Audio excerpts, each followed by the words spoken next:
Emmy and ஈஸியா ஒரு chutney recipe பார்க்கலாமா? கடலைப்பருப்பு சட்னி இட்லி தோசைக்கு செம்மையா இருக்கும். இந்த சட்னி செய்யறது ரொம்ப ரொம்ப ஈஸி, ரொம்ப சீக்கிரம் பண்ணிடலாம். வாங்க எப்படி பண்றதுன்ட்டு பார்க்கலாம். இதுக்கு ஃபர்ஸ்ட் கடாயில எண்ணெய் ஊற்றிருக்கேன். எண்ணெய் சூடானோன்னு ஒரு 4 ஸ்பூன் போல கடலைப்பருப்பு சேர்த்துக்கலாம். கடலைப்பருப்பை செவந்து வர முடிய வறுத்துக்கலாம். இதோட ஒரு 4-5 கட்டி பெருங்காயம் சேர்த்திருக்கேன். கட்டி பெருங்காயம் பொரிஞ்சு வரட்டும்.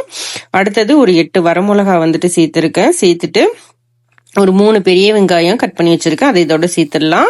கொஞ்சம் பூண்டும் உரிச்சு வச்சிருக்கேன், அதையும் சேர்த்துக்கலாம். சேர்த்துட்டு வெங்காயமும் பூண்டும் வதங்குறதுக்கு உப்பு போட்டுக்கலாம். இது ரெண்டும் நல்லா வதங்கி வரட்டும். நல்லா ஒரு கைப்பிடி நிறைய கருவேப்பிலை சேர்த்துக்கலாம். சேர்த்துட்டு ஒரு பழுத்த தக்காளி கட் பண்ணி வச்சிருக்கேன், அதையும் இதோட சேர்த்துட்டு கொஞ்சமா புளி சேர்த்துக்கோங்க.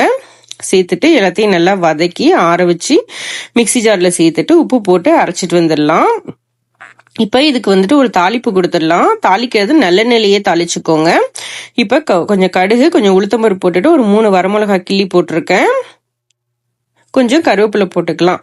இதெல்லாம் பொரிஞ்சு வந்தோடனே சட்னியில சேர்த்துருங்க. சூடா இட்லியை வச்சு தோசையை ஊற்றி சாப்பிட்டு பாருங்க, செம்மையா இருக்கும். ட்ரை பண்ணி பாருங்க. தேங்க்யூ.